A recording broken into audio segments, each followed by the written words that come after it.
Okay, so having a launch date and having a hard launch date are really important when you are doing an MVNO.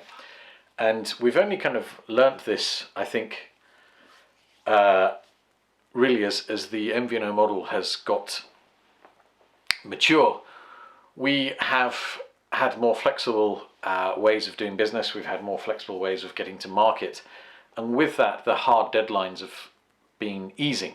So in the good old days, when we did the first full MVNOs, you had, if you paid millions of dollars to get a company to do something, and then you've paid, to put the billing in place, which has to work with the network operator's slot of a lab time, which has a hard end, and you have to have worked to integrate all the other 30, 40, 50 other services that you need, then you've got to make sure that that all runs to time, and that there are very hard dates of when you can have done something or not have done something. And if you hadn't integrated X, Y, or Z by a certain point of time, there was no kind of, well, let's test it again, because that would then put the project plan back to a point where you'd have been kicked out of the network operator's lab, or there just weren't any more resources available for the integration. And so that's how certain product features would get de-scoped. There was also sometimes just the complexity, but I mean, a lot of it was just due to the time issue. And this was really important, because what it did is that it kept everybody focused, and it allowed some key things not to happen. So yeah, what we're doing right now, just in case you're wondering, is I'm going over some of the key topics from the blog of the last 10 to 15 years, and putting them in a video format, which is a lot more up to date, and updating them with some extra content that may be relevant.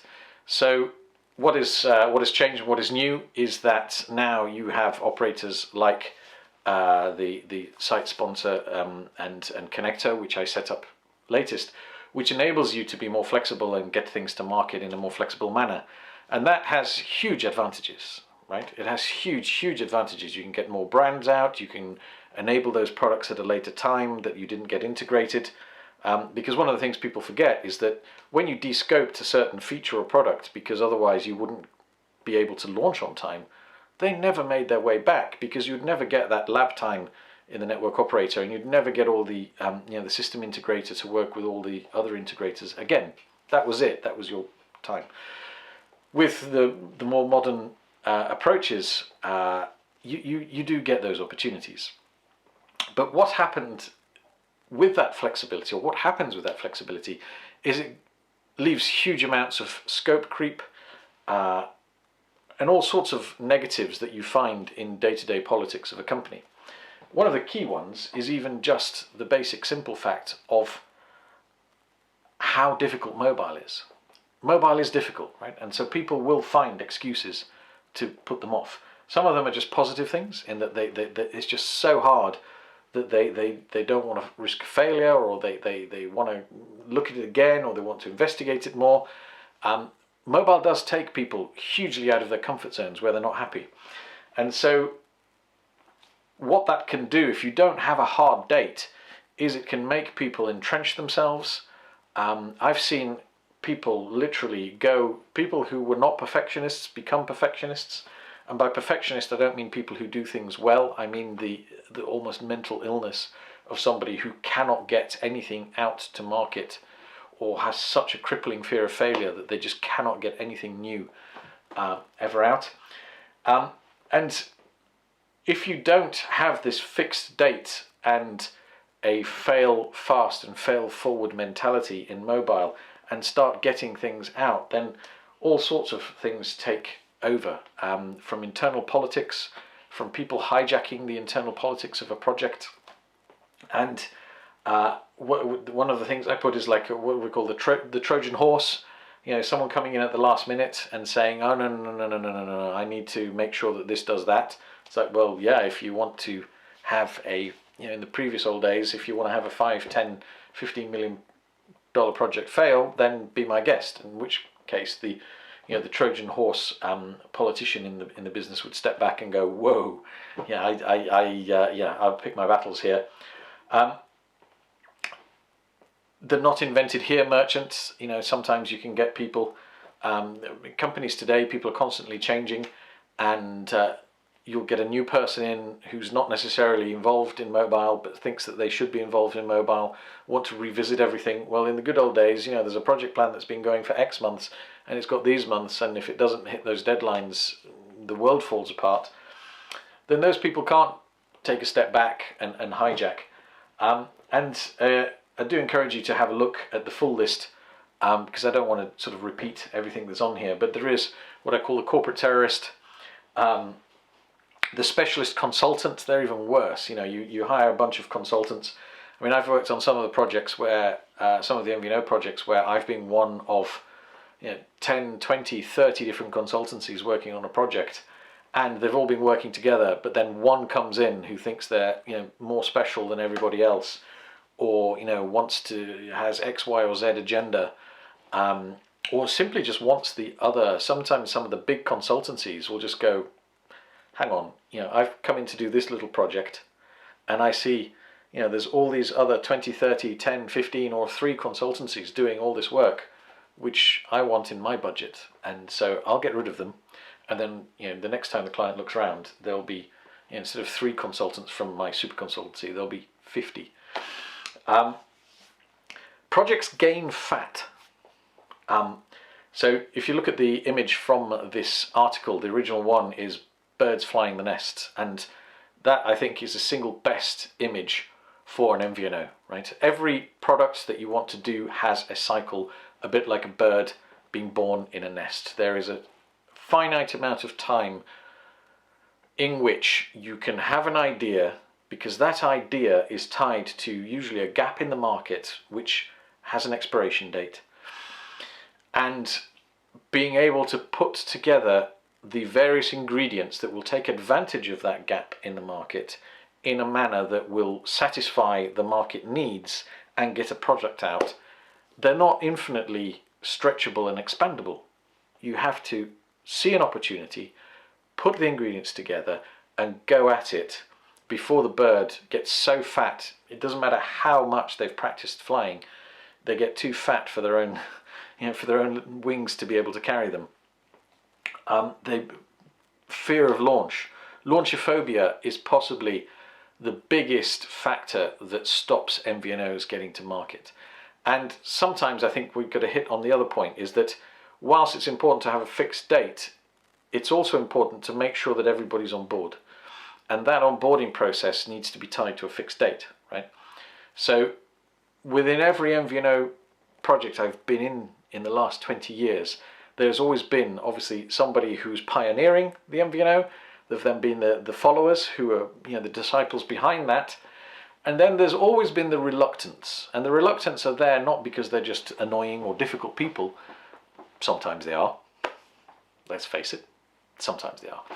But a lot of the times there are people who have legitimate fears and have seen the enthusiasm of the leader and his or her disciples get the better of them.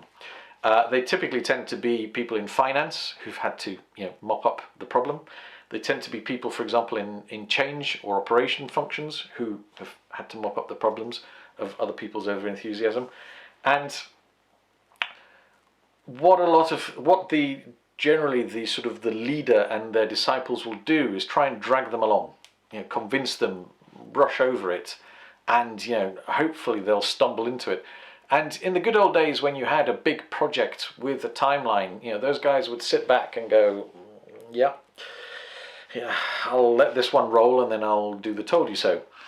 However, if you don't have a fixed deadline, generally what will happen is 2 things. One of them is that these guys are never going to turn around and go, do you know what, we need to make sure that Matilda, Freddie and Johnny are on board. They don't. They just try and drag them along. If there's no fixed deadline, they will find a way to kind of say, look guys, you haven't thought of this, you haven't thought of that, and do you remember the last 3 times that you launched something and you hadn't thought of this and thought of that, and I'm really sorry it's not happening again.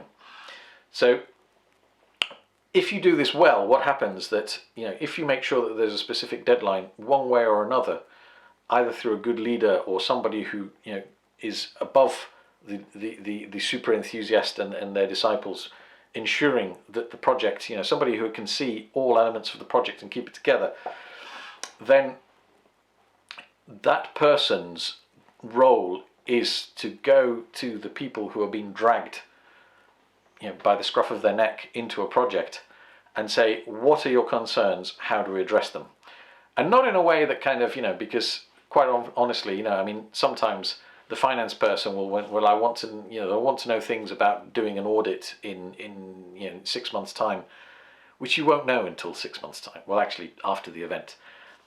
So you have to be pragmatic there and say, look, you know, here's the dotted line, here's what we need resolving, here's the stuff that I'm going to have to drag you kicking and screaming anyway because you can't know everything. But these are the important things. But ultimately, you have to pick a timeline and get it done. And this is the biggest problem facing MVNOs at the moment, is that I personally and a lot of other people have created solutions that are so flexible that people don't have a fixed date. And yes, we've had COVID and we've had, so I've had deals that we started at the beginning of the year and then obviously the world fell apart and people are now trying to get them going again. But you need somebody to go in there and say, right, we are doing this before the end of the year to enable this this part of the year. Because ultimately, you know, even though I said before about having a fixed timeline, there are also fixed timelines in which you can do things, right? People don't generally launch an MVNO in June or July. Okay, it may work this year, but people are busy doing holidays and other things. People don't generally launch an MVNO in Christmas. It takes a lot of time to launch an MVNO. So right now, before the end of 2020, there are a lot of people scrambling, quite rightly, to make sure that they get their project kicked off before the end of the year, so that then, when everybody comes back after network freezes in January, you're not at the back of the queue. You are what is picked up as part of the unfreezing the network freeze, and then it'll be ready for the beginning of the year. Because if not, you're looking at launching something either after the summer or in the following year. So honestly, you need to grab a date, and right now there's a lot of people with a lot of activity trying to make sure that they launch things in 2021. Some of them are a bit too relaxed within 2020 because you've got limited windows and you've got to create that deadline, and you've got to sit down, look at the project plan and create one and say, when are we going to launch this? How are we going to launch this? What are the actual, you know, and tie those into the marketing of how you're going to launch things, right? Because there's no point trying to have a marketing campaign. Again, the reason that many people don't launch things in summer is that marketing campaigns are very difficult in the summer because everybody's on a beach and doesn't want to be consuming media. You know, this year was slightly different, but everybody who could get to a beach in June and July and August did get to a beach in June, July and August. So if it's not a beach, it was to a home in the country, or it was anywhere except where they've been locked down for the previous 3 months. And so, yeah, these things need tying together. But ultimately, if you want to launch an MVNO in 2021, you need to be doing as much as you can for catch-up in 2020 right now. So I hope this was a good and useful video for you, and that it's added a bit to the older blog article. I will add some other information on the bottom of this blog article afterwards. But if you do like content like this, make sure that you, and you haven't enjoyed this video and want to know more, make sure that you like, subscribe and hit the bell icon so you'll get more of these videos. And think about going to signing up for our weekly webinars, which will be weekly, or certainly very frequent in 2020, and we're aiming to get them as weekly as possible in 2021. So I hope you like this. Thanks very much, and I'll see you in the next one.